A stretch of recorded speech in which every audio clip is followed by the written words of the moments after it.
morning, students. Today, our topic of discussion is environmental analysis, its importance, and the process of environmental analysis.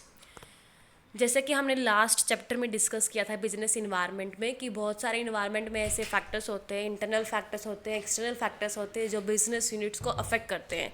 Internal factors में हमारा जैसे suppliers थे, हमारे customers हैं, हमारे public हैं, और एक्सटर्नल फैक्टर जो हमारे beyond the control of the firm होते हैं, जो हमारे माइक्रो इन्वायरमेंट था, मैक्रो इन्वायरमेंट जैसे इकोनॉमिक फैक्टर्स हैं, political factors, technological factors, social factors. तो बहुत सारे ऐसे फैक्टर्स होते हैं जो बिजनेस यूनिट को अफेक्ट करते हैं. सो फर्स्ट अब हमारा टॉपिक है environmental analysis. So first what is the meaning of environmental analysis? So it is the study of various components of environment affecting the business like economic factors, technological factors, political factors, global factors, etc.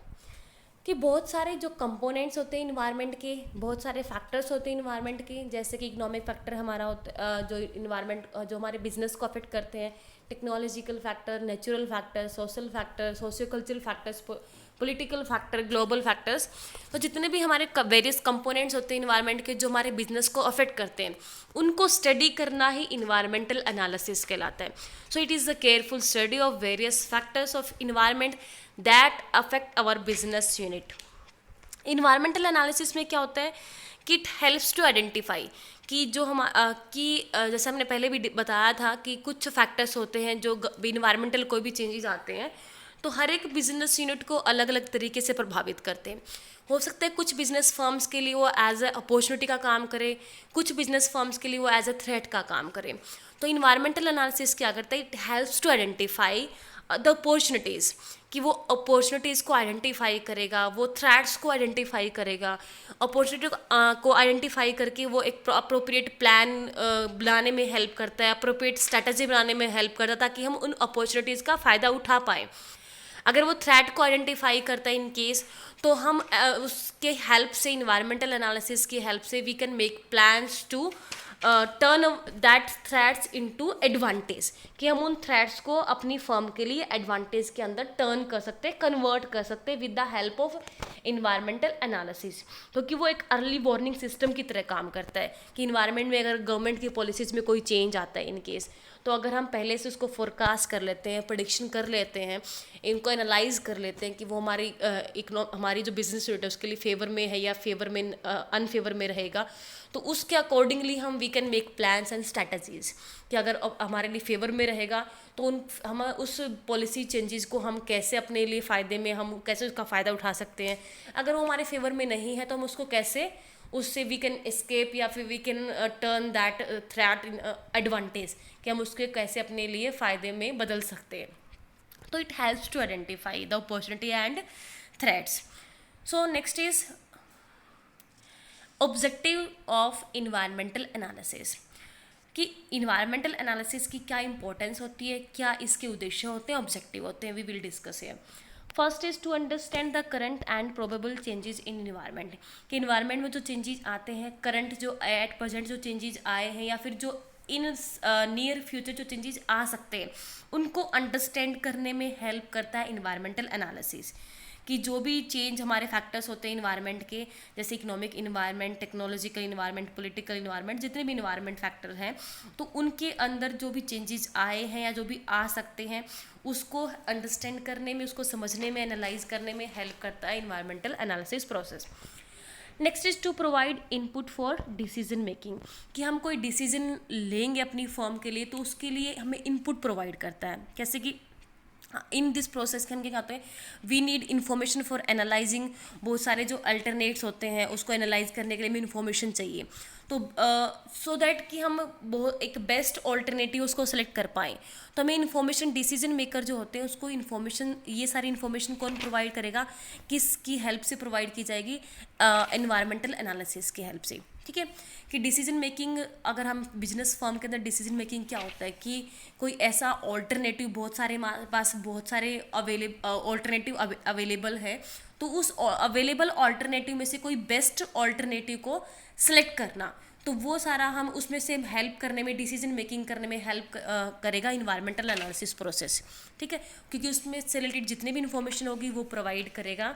Analysing करके हम वो सारी information gain करेंगे, मिल जाएंगी, उससे हम फिर best alternative को सिलेक्ट कर सकते हैं। तो to provide input for decision making, उसके लिए इनपुट प्रोवाइड करता है। Next is to formulate appropriate strategies. Environmental analysis help in developing strategies and long-term policies of the firm.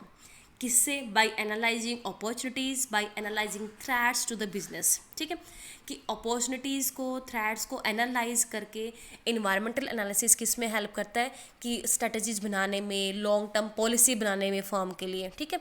For example, it helps in development of timely action plans to deal with technological advancement and in formulation of effective counter measures to face competitor moves, क्योंकि आज के time में जितने changes होते हैं, technological कितना advance हो चुके हैं, सारी कंट्रीज ही एडवांस हो चुकी हैं, और हम बहुत रैपिडली टेक्नोलॉजिकल चेंजेस होते रहते हैं, डेवलपमेंट होता रहता है।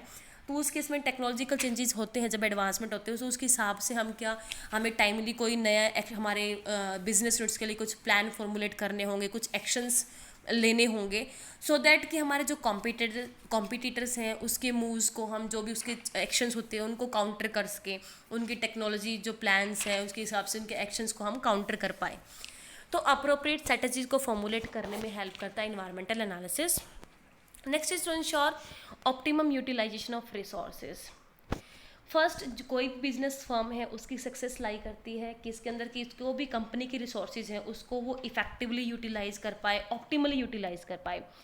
और इन सब के अंदर ये सारा अंदर क्या होता है, जो कंपनी की इवेल्युएशन है कि कंपनी की स्ट्रेंथ क्या है, कंपनी का वीकनेसेस क्या है, तो ये सारी चीज़ें में हम क्या जो इन्वायरमेंटल चेंजेस आते हैं, जो भी अपॉर्चुनिटी एंड थ्रेट्स क्रिएट होते हैं, तो उस केस में ही पता लगता है कि कंपनी की स्ट्रेंथ और वीकनेस क्या है, ठीक है। तो उस चीज़ को, कि इन अपॉर्चुनिटीज़ को और अवेल करने के लिए, उन थ्रेट्स को फेस करने के लिए, थ्रेट्स से बचने के लिए, थ्रेट्स को फ़ायदे में बदलने के लिए हमें अप्रोप्रिएट्स मेजर्स, अप्रोप्रिएट्स एक्शन प्लान किसी भी कंपनी को फॉर्मुलेट करने पड़ते हैं, बनाने पड़ते हैं, ताकि और सो दैट कि वो अपने सारे, और वो कैसे कर सकती है कि अपने जितने भी कंपनी के रिसोर्सेज हैं उनको ऑप्टिमली यूटिलाइज करके, इफेक्टिवली उनको यूटिलाइज करके वो अप्रोप्रिएट प्लान्स बना सकती है। Next is to identify threats and opportunities. जैसा कि हमने बताया कि किसी भी इन्वायरमेंट में जो चेंज आते हैं, इन्वायरमेंटल चेंजेज आते हैं, तो वो थ्रेट्स और अपॉर्चुनिटी क्रिएट करते हैं फर्म्स के लिए, तो उनको आइडेंटिफाई करने के लिए इन्वायरमेंटल एनालिसिस हेल्प करता है। To identify strengths and weakness of business firms, कि जो बिजनेस फर्म्स होती है उसकी स्ट्रेंथ्स और वीकनेस, कि अगर हम अपॉर्चुनिटी को अपने लिए, हम अपॉर्चुनिटी को अवेल कर पाए, अगर अपने फ़ायदे में बदल पाते हैं, अपने फ़ायदा उठा सकते हैं, तो वो हमारी स्ट्रेंथ है। अगर हम नहीं उठा सकते तो वो हमारी वीकनेस का काम करेगा। तो स्ट्रेंथ और वीकनेस को आइडेंटिफाई करने के लिए to diversify the business in new areas and to keep business dynamic, ताकि जो बिजनेस यूनिट है वो अलग अलग एरियाज के अंदर इन्वेस्ट करे, अलग अलग एरियाज के अंदर डेवलप करे, उसको डाइवर्सिफाई करने के लिए कि टेक्नोलॉजिकली जितने एडवांसमेंट होते हैं उसके साथ अपने आप को अडेप्ट करे और बिजनेस को डायनामिक बना के रखे, not static. To first the impact of various components of business environment, कि जितने भी कंपोनेंट्स होते हैं हमारे बिजनेस इन्वायरमेंट के, जैसे इकोनॉमिक, सोशल, पॉलिटिकल, तो उन सब चीज़ों को प्रेडिक्ट करने के लिए, उनको फोसी करने के लिए, यानी दूरदर्शिता यू कैन से, कि उन सबको प्रेडिक्शन करने के लिए, फोरकास्ट करने के लिए या समझने के लिए बिजनेस इन्वायरमेंटल एनालिसिस हेल्प करता है। So now the process of importance हो गया। Now what is the process of environmental analysis? So we can say first step is monitoring, scanning, searching and scanning, forecasting and assessment. ये 4 step होते हैं environmental analysis process के, हम जो आगे discuss करेंगे अभी। फर्स्ट स्टेप हमारा आता है मॉनिटरिंग का मतलब to understand the various environmental factor, monitor करना, उनको समझना, various environmental factors which affect the business, और टू आइडेंटिफाई पब्लिश्ड और unpublished sources of information which affect our business. कि जो प्रोसेस है हमारा इन्वायरमेंटल एनालिसिस का, उसमें बहुत सारे स्टेप्स आते हैं। मॉनिटरिंग आता है, मॉनिटरिंग यानी जो भी हमें, जहाँ से भी हमें रेलिवेंट इंफॉर्मेशन, हमारे बिजनेस से रिलेटेड रेलिवेंट इंफॉर्मेशन हमें मिल सकती है, उन सोर्सेज को मॉनिटर करना जो हमारे बिजनेस को अफेक्ट करते हैं, ठीक है। उसके रिगार्डिंग जो भी नेसेसरी फोरकास्ट कर सकते हैं, जो भी स्टेप उठाना, ठीक है। तो फर्स्ट हमारा आता है मॉनिटरिंग, कि to understand the various environmental factors, जो भी इन्वायरमेंटल फैक्टर्स हमारे बिजनेस को अफेक्ट करते हैं उनको आइडेंटिफाई करना, उनको अंडरस्टैंड करना, और जो भी पब्लिश और अनपब्लिश सोर्सेज है जहाँ से हमें इन्फॉर्मेशन मिलती है अपने इन्वायरमेंटल चेंजेस से रिलेटेड, उन सोर्सेज को आइडेंटिफाई करना। वो सोर्सेज अब कौन कौन से हो सकते हैं? फर्स्ट जैसे न्यूज़पेपर है, जैसे ये बहुत सारे न्यूज़पेपर है जिसमें बिजनेस से रिलेटेड न्यूज़ आती है, इकोनॉमिक टाइम्स है, business standard, times of India, Hindustan time. तो ये सारे न्यूज़पेपर्स हैं, पब्लिश सोर्सेज होते हैं जहाँ से हमें इन्फॉर्मेशन मिल सकती है भी जो भी गवर्नमेंट की पॉलिसीज चेंजेज आते हैं या कोई भी इन्वायरमेंटल चेंज आता है जो हमारे बिजनेस को अफेक्ट करेगा, तो सारे रिलेटेड जितने भी सोर्सेज हैं जहाँ से हमें इन्फॉर्मेशन मिल सकती है वो न्यूज़ पब्लिश सोर्सेज में न्यूज़पेपर आएगा, मैगजीन और जर्नल्स आते हैं, जैसे कि बिजनेस इंडिया मैगजीन आती है, economic and political weekly journal आता है। तो जितने भी योजना आती है, तो जितने भी मैगजीन और जर्नल आते हैं जो पब्लिश सोर्सेज हैं, तो जहाँ से भी हमें इन्फॉर्मेशन मिल सकती है इन्वायरमेंटल फैक्ट जो भी फैक्टर्स होते हैं जो हमारे बिजनेस को अफेक्ट करते हैं, तो वहाँ से इन्फॉर्मेशन गेन करना, वहाँ उसको मॉनिटर करना कि कौन कौन से सोर्सेज हैं जहाँ से हमें इन्फॉर्मेशन मिल सकती है। गवर्नमेंट पब्लिकेशन होता है, गवर्नमेंट जो हर बार एनुअल रिपोर्ट या ऐसे पब्लिकेशन, सेंसस ऑफ इंडिया की रिपोर्ट, जो भी रिपोर्ट्स होती है, नीति आयोग की भी रिपोर्ट होती है, इकोनॉमिक सर्वे आता है, बजट आता है, जो भी आरबीआई के बुलेटिन्स होते हैं, तो जहाँ से हमें इन्फॉर्मेशन मिल सकती है। इंस्टीट्यूशनल पब्लिकेशन, जो इंस्टीट्यूशंस की पब्लिकेशंस होती है, जैसे कि जो भी कंपनीज होती हैं उनकी, जो स्टॉक कंपनीज है, स्टॉक मार्केट है, उनकी जो रिपोर्ट्स होती हैं, जैसे कि जो हमारी है बॉम्बे स्टॉक एक्सचेंज डायरेक्टरी है, वहाँ से कंपनीज की जो एनुअल रिपोर्ट्स होती है, वहाँ से एनएसएसओ की रिपोर्ट आती है, जो भी ऑर्गेनाइजेशंस है तो इनसे इनकी पब्लिकेशन, उनकी रिपोर्ट से हमें जानकारी मिल सकती है। इंटरनेशनल पब्लिकेशंस, जो इंटरनेशनल इंस्टीट्यूशंस होते हैं जैसे वर्ल्ड बैंक है, आईएमएफ है, डब्ल्यूटीओ है, यूएनओ है, तो इनसे सारी जितने भी रिपोर्ट्स आती है, ह्यूमन डेवलपमेंट की रिपोर्ट आती है, ह्यूमन डेवलपमेंट इंडेक्स जहाँ पेश किया जाता है, मतलब किया जाता है, वर्ल्ड डेवलपमेंट रिपोर्ट आती है, तो बहुत सारी जितनी भी रिपोर्ट आती है इंटरनेशनल ऑर्गेनाइजेशंस की, तो जहाँ से भी हम सोर्सेज जिन जिन सोर्सेज पे इंफॉर्मेशन को गेन कर सकते हैं, तो उनको मॉनिटर करना, जितने भी सोर्सेज हैं जिससे भी हमें अपने बिजनेस से रिलेटेड रेलिवेंट जो इन्फॉर्मेशन है जहाँ से भी हमें मिल सकती है, इन्फॉर्मेशन किस चीज़ की, उन सारे इन्वायरमेंटल फैक्टर्स की जो हमारे बिजनेस को अफेक्ट करते हैं। तो फर्स्ट स्टेप इज मॉनिटरिंग, ठीक है। Next is searching and scanning. अब जब ऐसा हो सकता है कि even when the sources of required information exist, कि सोर्सेज हैं हमारे पास जहाँ से हम इंफॉर्मेशन गेन कर सकते हैं, but these sources may not be readily available, ठीक है। जरूरी नहीं है वो एग्जिस्ट करते हैं बट वो अवेलेबल नहीं है। फर्स्ट है कि उन सोर्सेज को मॉनिटर करना, उन सोर्सेज को आइडेंटिफाई करना कि जहाँ जहाँ से हमें इंफॉर्मेशन हमें गेन हो सकती है। दूसरा कि अगर इन्फॉर्मेशन जहाँ से हमें इन्फॉर्मेशन मिल सकती है वो सोर्सेज अगर एग्जिस्ट कर रहे हैं बट वो हमें अब हमारे पास अवेलेबल नहीं है टू बी यूज़ करने के लिए, ठीक है। तो सर्चिंग एंड स्कैनिंग उसके लिए ज़रूरी है, it is needed to timely manage the availability of required information, ताकि जो हमें रिक्वायर्ड इन्फॉर्मेशन है, जो रेलिवेंट इन्फॉर्मेशन है, वो हमें टाइमली अवेलेबल होती रहे। तो उसके लिए सेकंड स्टेप आता है हमारा सर्चिंग एंड स्कैनिंग, कि बहुत सारे ऑर्गेनाइजेशंस होते हैं, उनके एक सर्विस होती है जिसका नाम लेते हैं क्लिपिंग सर्विस, जो कॉन्स्टेंटली न्यूज़पेपर्स को, जो भी हमारे पीरियोडिकल्स जो भी रिपोर्ट्स आती हैं उनको कॉन्स्टेंटली स्कैन करते रहते हैं, और क्लिपिंग जो भी इंफॉर्मेशन चाहिए होती है, रिक्वायर्ड इन्फॉर्मेशन होती है, जो बहुत सारे हमारी कंपनी के अलग अलग डिपार्टमेंट्स होते हैं, जो हमारे ऑर्गेनाइजेशन होते हैं, जैसे फाइनेंशियल डिपार्टमेंट अलग हमारा, marketing department, human resource department है, एचआर है, तो अलग अलग डिपार्टमेंट्स के जो भी रिक्वायर्ड इन्फॉर्मेशन रिलेटेड होती है, जो भी रिक्वायर्ड होती है उसकी इन्फॉर्मेशन को लेके वो क्लिपिंग बनाती रहती है, क्लिपिंग प्रिपेयर करती रहती है, ठीक है। तो बहुत सारी अलग अलग ऑर्गेनाइजेशंस के अलग अलग तरीके होते हैं, स्पाइंग भी होती है, अनएथिकल होती है, जासूसी यू कैन से, बट वो कॉमन भी नहीं है इतनी ज़्यादा बिजनेस के अंदर तो ये कि टाइमली उन चीज़ों को मैनेज करते रहें वो अपनी प्लानिंग के ज़रिए, जैसे भी है कंपनीज, तो उसको सर्चिंग एंड स्कैनिंग बोलेंगे, ताकि इन्फॉर्मेशन हमें मिलती रहे timely. So third step is forecasting. अब मॉनिटरिंग और स्कैनिंग हो चुका है, उससे हमें ये पिक्चर मिल गई है कि what has already taken place and what is happening, कि क्या हो चुका है, क्या हो रहा है। अब नेक्स्ट इज़ हमारा कि forecasting is concern with the estimation of direction and intensity of change in environmental factors.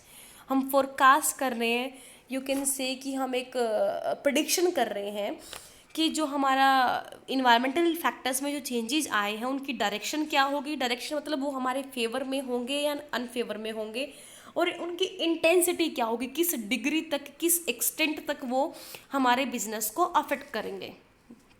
कोई भी डिसीजन मेकिंग है उसके लिए हम एक हमारे पास एक फ्यूचर ओरिएंटेशन होना चाहिए, और ताकि हम उस चीज़ को फोरकास्ट, जो भी चेंजेस आते हैं, इन्वायरमेंटल चेंजेस आते हैं, उनको फोरकास्ट कर पाएँ।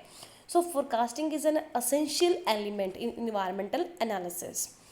फोरकास्ट ऑफ जो भी हम इकोनॉमिक, जैसे इकोनॉमिक इन्वायरमेंट के अंदर जो चेंज आते हैं, social environment, technological environment, political environment, इन अगर इनके कंपोनेंट्स को अगर हम फोरकास्ट कर पाते हैं, फोरकास्टिंग इनके अंदर फिर क्या होता है हमें कि हमें प्लान्स और स्ट्रेटजी बनाने में हेल्प मिलती है। जैसे कि फॉर एग्जांपल कि अगर इकोनॉमिक कंडीशंस को फोरकास्ट करते हैं तो per capita income, growth rate of population, जो भी हमारे एक्सपेंडिचर पैटर्न ऑफ पॉपुलेशन, इन सबको फोरकास्ट करने में तो करते हैं, तो इससे क्या होगा, बिजनेस डिसीजन मेकिंग में, बिजनेस की स्ट्रेटजी बनाने के अंदर बहुत बड़ा रोल होता है इन सारी चीज़ों का। अगर हम इनकी कंडीशंस को अगर इजीली हम अच्छे से फोरकास्ट कर पाते हैं, तो forecasting is a very essential element of process of environmental analysis. Next is, and the last is evaluation and assessment.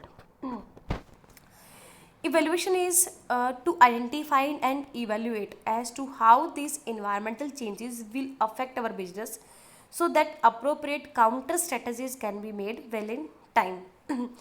अब मॉनिटरिंग हुआ, स्कैनिंग, सर्चिंग एंड स्कैनिंग हुआ, फोरकास्टिंग हुआ, ये सब हो गया। अब ये बिल्कुल, लेकिन यहाँ पे चीज़ें ख़त्म नहीं हो जाती हैं। ये क्या चीज़ें प्रोवाइड करती है, monitoring, searching and scanning, forecasting, ये जस्ट इन्फॉर्मेशन प्रोवाइड करती है हमारे जो बिजनेस इन्वायरमेंट्स, करंट जो बिजनेस इन्वायरमेंट है और फ्यूचर जो बिजनेस इन्वायरमेंट है उससे रिलेटेड, ठीक है। बट असेसमेंट में क्या होता है, वी आइडेंटिफाई एंड इवेल्युएट कि जो इन्वायरमेंटल चेंजेस हुए हैं वो कैसे हमारे बिजनेस को अफेक्ट करेंगे, सो दैट कि हम अप्रोप्रिएट जो भी काउंटर स्ट्रेटजीज है, काउंटर स्ट्रेटजी यानी जो उसको न्यूट्रलाइज कर दे, या जब जैसे अगर थ्रेट हमारे पास अनफेवर में आ रहा है तो उस चीज़ को हम काउंटर कर दें ना, कि नेगेटिवली मतलब उस चीज़ को हम काउंटर करें, न्यूट्रलाइज करें, सो दैट कि जो अप्रोप्रिएट है काउंटर स्ट्रेटजीज है वो टाइम पे बनाए, प्लान तैयार किया जाए।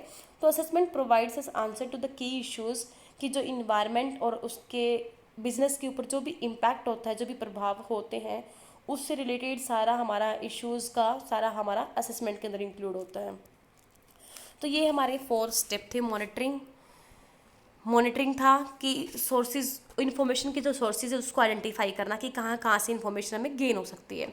स्कैनिंग में था कि हम डाटा और इन्फॉर्मेशन को कलेक्ट करते हैं, जो भी हमने मॉनिटरिंग फर्स्ट स्टेप के अंदर जो भी हमने सोर्सेज को आइडेंटिफाई किया वहाँ से हमें डाटा और इन्फॉर्मेशन को कलेक्ट करना ना, बाई जो भी हमारी सर्विसेज होती हैं। फोरकास्टिंग में कि जो फ्यूचर में जो चेंजेस हो सकते हैं पॉलिसी मतलब इन्वायरमेंट के अंदर, उनको आइडेंटिफाई करना, और असेसमेंट के अंदर कि इन चेंजेस का बिजनेस के ऊपर अफेक्ट क्या होगा, इफेक्ट क्या होगा, उसको इवेल्युएट करना, उसको असेस करना, ठीक है, आइडेंटिफाई करना। तो ये था हमारा process of environmental analysis. Next is limitation of environmental analysis. Environmental analysis के भी कुछ अनसर्टेन लिमिटेशंस होती हैं, जैसे कि फर्स्ट हमारा आता है अनएक्सपेक्टेड इवेंट्स, कि ऐसे इवेंट्स जो अनएक्सपेक्टेड होते हैं, ठीक है। Environmental analysis is concerned with जो हमारा करंट बिजनेस इन्वायरमेंट है, जो हमारा फ्यूचर इन्वायरमेंट, बिजनेस का फ्यूचर इन्वायरमेंट है, उसको फोरकास्ट करने से और करंट को मॉनिटर करने से रिलेटेड है, ठीक है। Future is always uncertain, future कभी सर्टेन नहीं होता है। बहुत सारे ऐसे अनएक्सपेक्टेड चेंज आ सकते हैं, बहुत किसी भी फैक्टर के अंदर जो बिजनेस को अफेक्ट करते हैं, तो उन अनएक्सपेक्टेड चेंज की वजह से हमारा जो इन्वायरमेंटल एनालिसिस के रिजल्ट्स हैं, दे मे बी प्रूव रॉन्ग, वो रॉन्ग हंसते हैं। जैसे कि अभी कोविड चल रहा है, तो इसको किसी ने भी लास्ट जब से ये 19 है, 19 में आया था, 20 मार्च में, हमारे 19 दिसंबर से पहले आ चुका था। तो उस टाइम से पहले किसी ने इसको फोरकास्ट नहीं किया था कि इतनी बड़ी चीज़, इतनी बड़ी महामारी हमारे मतलब ऑल ओवर द वर्ल्ड वो चीज़ आने वाली है, जो इतना हमारे बिजनेस, सब बिजनेस यूनिट को अफेक्ट कर रही है, all through out the world effect कर रही है। इनफैक्ट ठीक है। तो ऐसी चीज़ें हो जाना जो फ्यूचर में अनसर्टेन होती है, सर्टेन नहीं होती है, तो उन चीज़ों को फोरकास्ट हम नहीं कर पाते हैं, तो उससे क्या होगा, जो भी हमारा इन्वायरमेंटल एनालिसिस का जो प्रोसेस का जो हमारा रिजल्ट था वो गलत निकल जाएगा। तो ठीक है, फर्स्ट हमारा लिमिटेशन था अनएक्सपेक्टेड इवेंट्स जब हो जाते हैं। दूसरा, environmental analysis is not the only factor in strategy formulation. कि स्ट्रैटेजी फॉर्मुलेशन जब होती है कि हमें कोई भी बिजनेस यूनिट है वो स्ट्रैटेजीज को फॉर्मुलेट करती है, बनाती है, तो उसके लिए बहुत सारी चीज़ें चाहिए होती हैं, बहुत सारे इनपुट्स चाहिए होते हैं जिनके ऊपर बेस होता है। तो इन्वायरमेंटल एनालिसिस अकेले ऐसा फैक्टर नहीं होता जिसके ऊपर पूरा हमारा प्रोसेस स्ट्रेटजी बना सकते हैं, प्लान्स बनाते हैं, वो पूरा बेस होते हैं, बहुत सारी और भी चीज़ें होती हैं। तो it is not the only factor in strategy formulation. ठीक है, ये इसकी लिमिटेशन है। Third is inaccurate data. अब जो इन्वायरमेंटल एनालिसिस का जो रिजल्ट्स निकलते हैं वो तभी रिलायबल होंगे जब हमारा डाटा जो हमने यूज़ किया है फोरकास्टिंग के अंदर वो करेक्ट हो। But it is quite possible कि जो फोरकास्टिंग का डाटा है वो इनएक्यूरेट हो, क्योंकि फ्यूचर, जैसे हमने बताया कि फ्यूचर तो अनसर्टेन होता है। फ्यूचर में ज़रूरी नहीं कि हमने जो फोरकास्ट किया है वो सारा डाटा हमने बिल्कुल करेक्टली फोरकास्ट किया है, हमारी फोरकास्टिंग गलत भी हो सकती है, ठीक है, इनएक्यूरेट भी हो सकती है। तो उस केस में क्या होगा, जो इन्वायरमेंटल एनालिसिस के रिजल्ट्स हैं वो भी रॉन्ग हो जाएंगे, इनएक्यूरेट हो जाएंगे। And the last is too much dependence on information collected through environmental analysis. कि सक्सेस है किसी भी बिजनेस यूनिट की दैट लाइज इन एडवेंचर, ठीक है, रिस्क उठाते हैं, उस पर डिपेंड करती है। अब इन्वायरमेंटल एनालिसिस क्या करता है, डिसीजन किस तरीके से डिसीजन लेते हैं कि सारा का जो जितना भी हमारा सारी इन्फॉर्मेशंस होती है हम जो कलेक्ट करते हैं उसके थ्रू, इन्वायरमेंटल एनालिसिस के थ्रू हम पूरा उसके ऊपर डिपेंड रह जाते हैं इन्वायरमेंटल एनालिसिस के अंदर, कि जो भी स्ट्रेटजी बनाएंगे, प्लान फॉर्मुलेट करेंगे, सारा हमारा प्लान्स होंगे वो डिपेंड होंगे कि जो हमने प्रोसेस ऑफ इन्वायरमेंटल एनालिसिस, जो डाटा हमने कलेक्ट किया, जो इन्फॉर्मेशन गेन की, उसके ऊपर। ठीक है, तो इससे क्या चीज़ें, बहुत सारी ऐसी चीज़ें होती है, कुछ इनोवेटिव आइडियाज़ होते हैं, कुछ ऐसे इनोवेशंस होती है रिसर्च वाली, जिसके थ्रू हम विच वैसे तो वो रिस्की होते हैं, ठीक है, बट वे ऐसे हो सकते हैं, हम अगर उन चीज़ों में पार्टिसिपेट करेंगे, अगर उन चीज़ों में हम इन्वेस्ट करते हैं तो वो हमारे बिजनेस के लिए बेनिफिशियल प्रूव हो सकते हैं। तो वो चीज़ें हम मिस कर देते हैं यहाँ पे, ठीक है, ठीक है, क्योंकि किसी बिजनेस को सक्सेस होने के लिए रिस्क लेना ही पड़ता है, ठीक है, तो रिस्क में भी prove beneficial to the business form, ठीक है। तो उस केस में लेकिन इन्वायरमेंटल एनालिसिस में क्या करते हैं कि हम सारे जो भी हमारे प्लान्स होंगे वो सारे हमारे रिजल्ट्स पे, हमारे जो डाटा हमारे पास है उसके ऊपर डिपेंड रहेंगे। उससे हम क्या होंगे कि हमारा जो एक स्किल्स है हम वहाँ पे इन्वेस्ट नहीं करेंगे रिसर्च के अंदर आइडियाज़ को जनरेट करने में, इनोवेशन में, तो ये हमारा लिमिटेशन रहेगा। Thank you.